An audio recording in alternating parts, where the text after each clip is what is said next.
I just got done watching Netflix's new movie, The Rip, starring Matt Damon and Ben Affleck, with supporting cast of Stephen Yeun, Sasha Kaye, Tiana Taylor, and Catalina Sanding Moreno.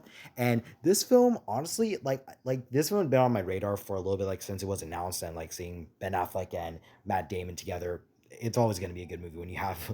You always know it's going to be a good movie when they're together. This film, they play detectives, and they find a rip of a stash house of roughly 20 of basically $20 million.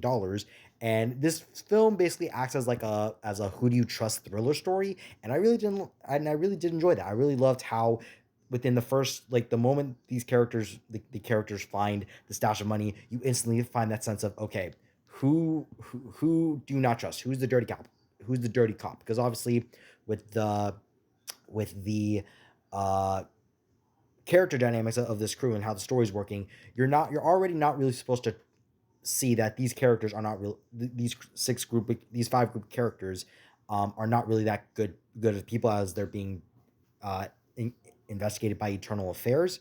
And I just really loved how this film was able to match that dynamic of just how intense something like this really is. And this film is based on true events, so that is something that also really helps, seeing as like something like this did happen, where it's really like a stash house of $20 million was found, and the rip is just insane.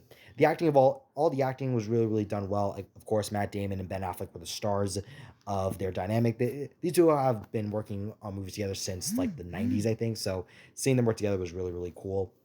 All the twists and turns that were in this movie was really cool. I feel like this movie could have done really well if it was put in theaters. And just gonna say this now, something that I am gonna be doing for in the future now is that if a movie comes out on Netflix that's a Netflix original that I'm interested in seeing, I will say whether or not I feel like it would have done good in theaters. I'll say I feel like this one would have done good in theaters. I feel like it would have been a cool little investigative story that would have done really well in theaters, in my opinion.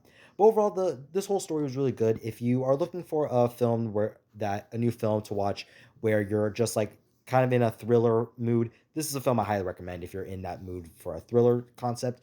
And yeah, so that was my review for the Rip. Make sure you go check it out.